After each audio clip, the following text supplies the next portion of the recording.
Les Guinéens n'en peuvent plus. Ils se sont rendus compte qu'ils ont été bernés. Et aujourd'hui, se permettent d'affirmer avec conviction que le coup d'État sur le professeur Alpha Condé a marché parce qu'il y avait la main de la France derrière. C'est la France qui a porté M. Doumbouya à la tête de la grande République de Guinée.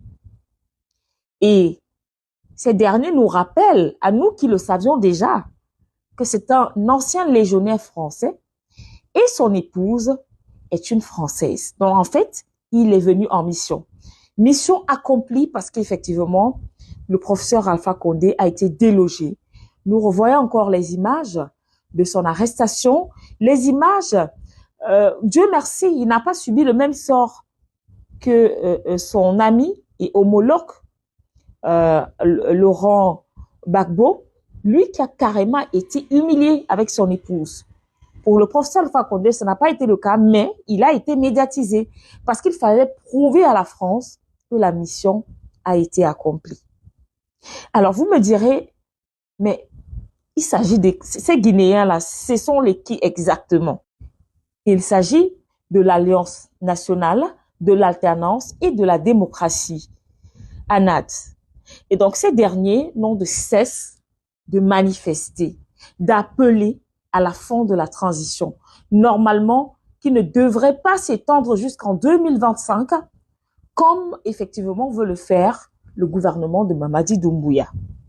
Et nous nous rappelons d'ailleurs que, à la mi-mars, le Premier ministre, Amadou Ouri, il avait d'ailleurs fait savoir que l'engagement des militaires de céder le pouvoir aux civils d'ici 2024 ne pourrait pas être tenu.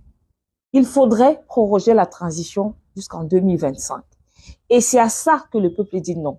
C'est à ça, effectivement, que la coalition de l'opposition guinéenne s'oppose et appelle donc ainsi les Guinéens à sortir dans les rues pour réclamer la fin de la transition et pourquoi pas des élections libres, crédibles, mais avoir des civils aux affaires. Parce que là, c'est pire que le service militaire qu'ils sont en train de vivre depuis effectivement le départ du professeur Alpha Condé.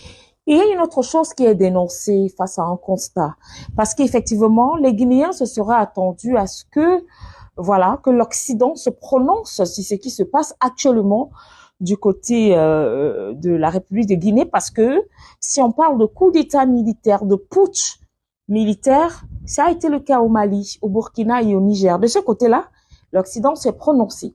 Mais du côté, bien sûr, de la République de Guinée, parce que ce sont les Français qui l'ont porté là où il est, personne n'en parle, personne ne le condamne. Il doit continuer sa mission qui est bien sûr de piller le gouvernement guinéen, de piller le sous-sol guinéen, mais aussi et surtout de plonger les populations guinéennes dans une galère incontestable.